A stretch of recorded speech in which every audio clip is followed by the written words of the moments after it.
Yan yung lingus kasi first time ko sumakay dito sa airplane ng Aer Lingus. Ano siya guys, Dublin na airline. Ang ganda ng airline nila, oh. Social guys, uy.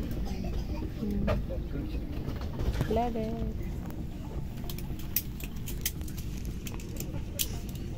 Na? Excited na ako. Excited na ba kayo guys? Kung paggabi na ako makauwi na doon sa aking pupuntahan.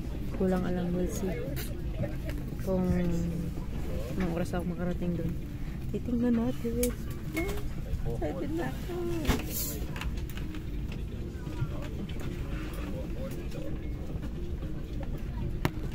Busy na yung mga tao guys.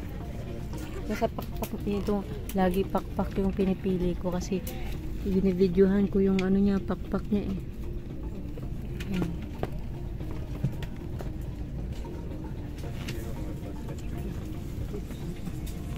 Hey guys, may ulit.